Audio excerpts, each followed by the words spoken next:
Hey everybody, this is your Digital Super Saiyan 3 back here with another video. And yes, one thing I forgot to mention in my Starcade 1993 review was my next pay-per-view in January is going to be the 1995 WWF Royal Rumble.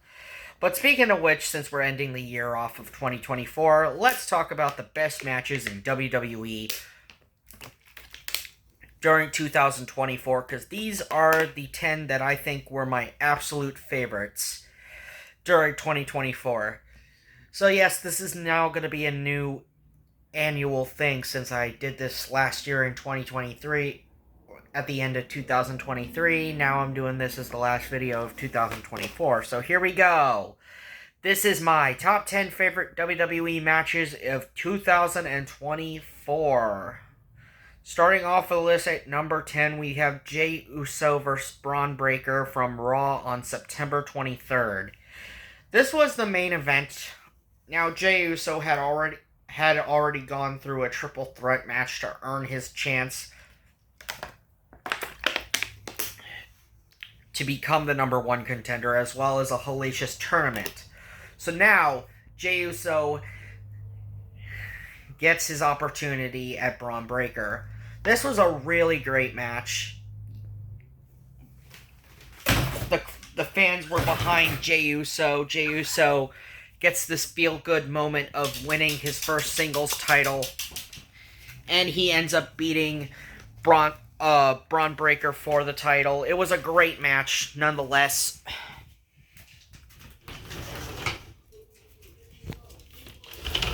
Well, apparently I got company. Hello, Molly.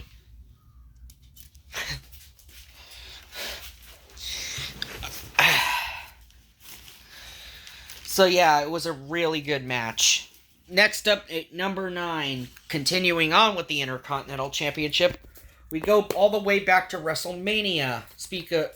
With WrestleMania 40, Night 1. We have the challenger, Sami Zayn, taking on Gunther. Now, this was my favorite match during the weekend of WrestleMania 40. Close second would be Cody Rhodes and Roman Reigns in the Bloodline Rules match. That was a great match as well. And, of course, we had the Obafemi versus Dijak versus Josh Briggs match at Stand and Deliver, because that match certainly did deliver. But I chose Sami and Gunther because I just really liked that match, and I liked the emotional moments going into it when Sami came out, and I loved how Sami took it to Gunther in this match. This was the sleeper hit of the weekend, and definitely one that should not have ever been slept on. Sami Zayn ended up winning and obtaining the Intercontinental Championship from Gunther, ending Gunther's lengthy title reign that he had been going through, that had surpassed that of the Honky Tonk Man's legendary Intercontinental Championship reign.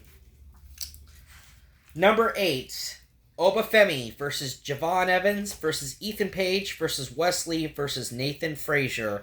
Deadline. So, we already get a match for December, and it happened at Deadline. It was the Men's Iron Survivor Challenge.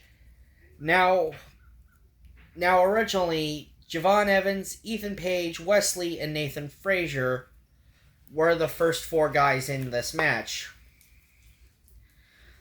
But of course,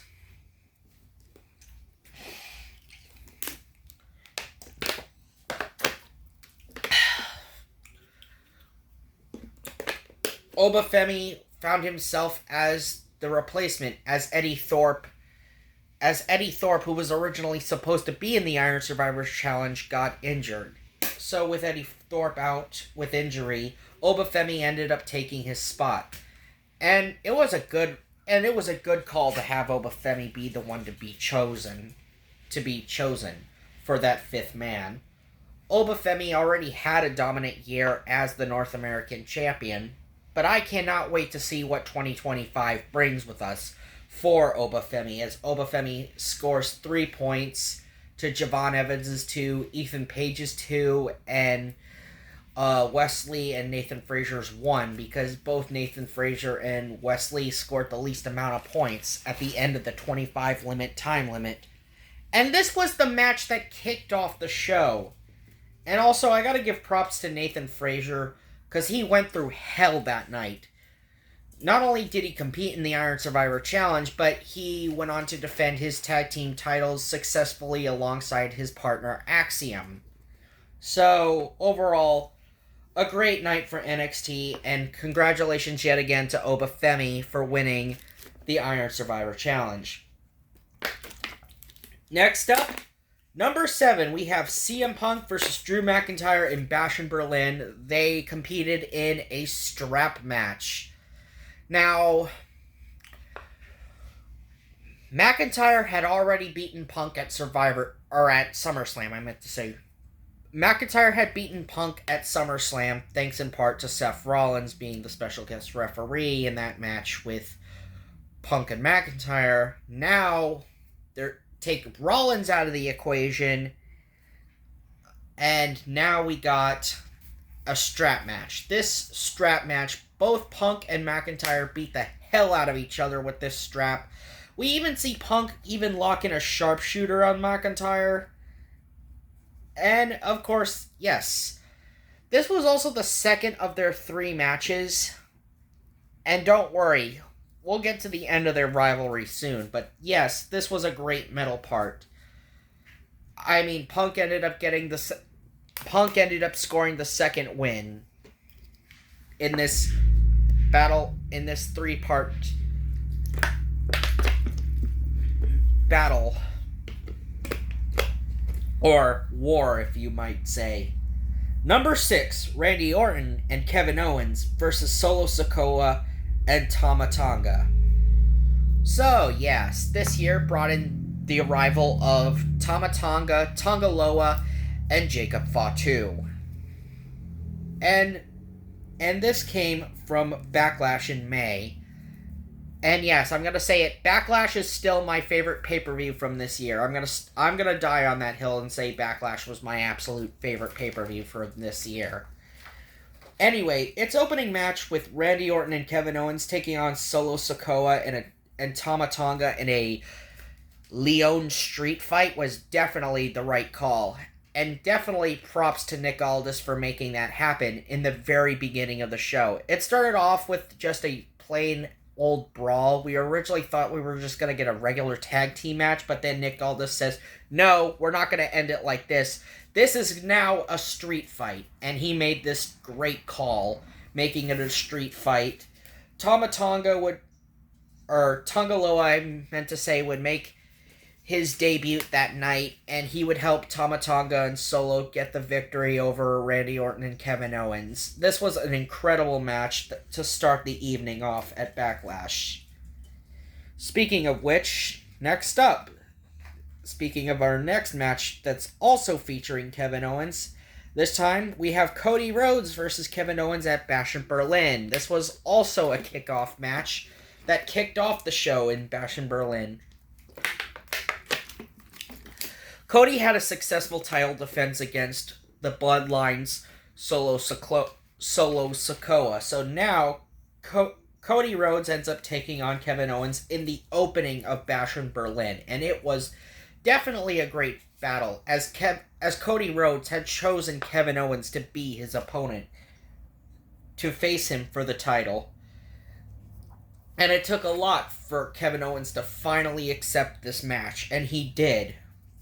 And yes, now Kevin Owens is still feuding with Cody Rhodes after Cody had just helped Roman Reigns defeat Solo Sikoa and Jacob Fatu at Bad Blood. So yeah, now they're feuding, and Cody's right now resting up at home after he suffered a package pile driver by Kevin Owens at Saturday night's main event after the two had their title match. So yes, Kevin Owens had a second shot at the world title.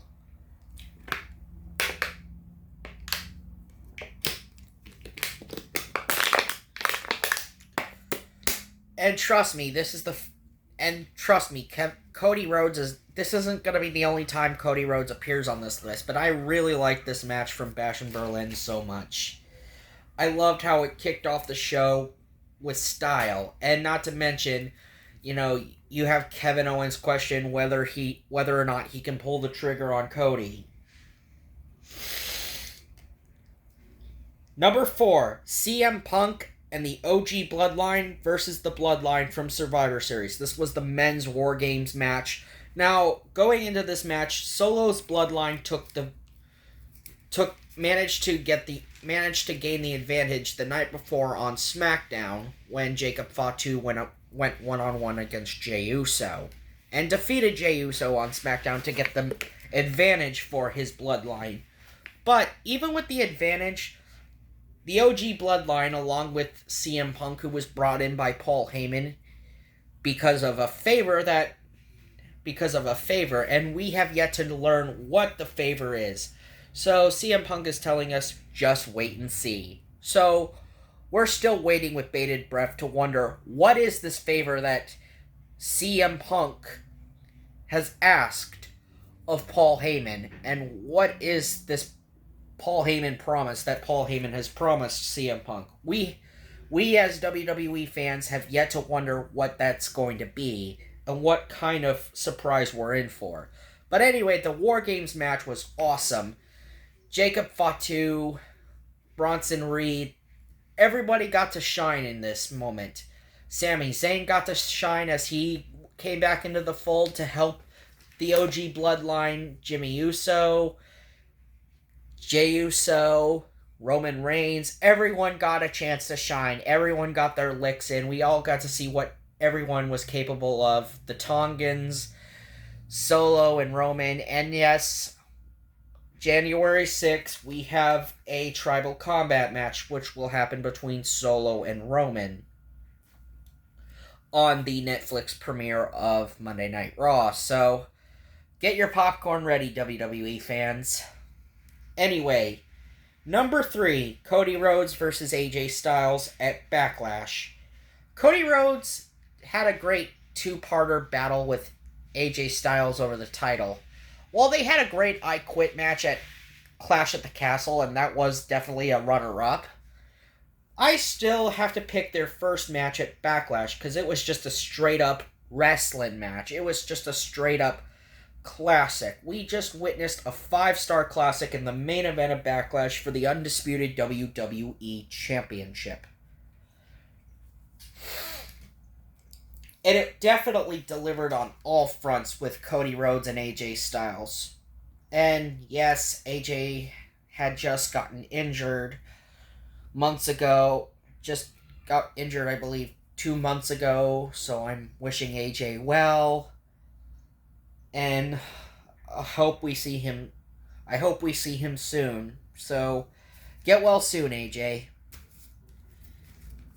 Next up, number 2. Cody Rhodes versus Gunther, Crown Jewel. Speaking of another classic wrestling match, we got this in Saudi Arabia. And probably at Crown Jewel. And definitely gotta say, my favorite match to ever come out of Saudi Arabia this year. Well, my second favorite being the Cody Rhodes and Logan Paul match that happened at King and Queen of the Ring. But I ended up going with this match. This was to determine the first ever men's Crown Jewel Championship. Cody Rhodes and Gunther tore down the house and tore down, well, the Riyadh Stadium. It was definitely one for the ages. And definitely one heck of a chess game between Cody Rhodes and Gunther, as they had to make moves against each other, as they had to guess each other's moves. It was definitely one heck of a battle. And Cody Rhodes hit the crossroads to get the victory and become the very first Crown Jewel champion. So yes, this year has just been so kind to Cody Rhodes.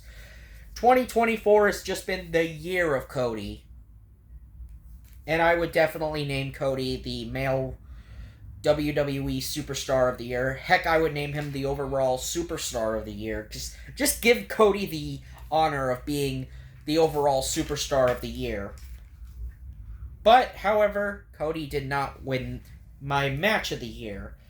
And my match of the year goes to CM Punk versus Drew McIntyre at Bad Blood. This was a fight.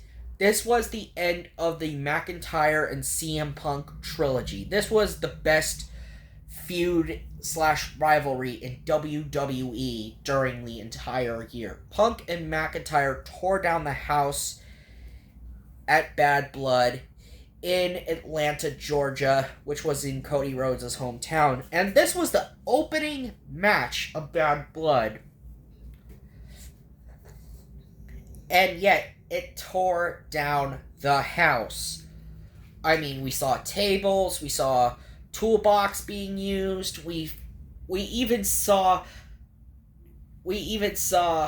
McIntyre even bring out beads from a bag to even further taunt Punk, but it ended up backfiring on McIntyre. Heck, I even winced when McIntyre went back first into the steel steps when he tried to go for a Claymore and ended up missing Punk. But overall, it was a great year and a great match nonetheless, and definitely tore down the house, and definitely should be given match of the year in WWE. So yes, that was my top 10 list of my favorite WWE matches. Final thoughts? Final thoughts,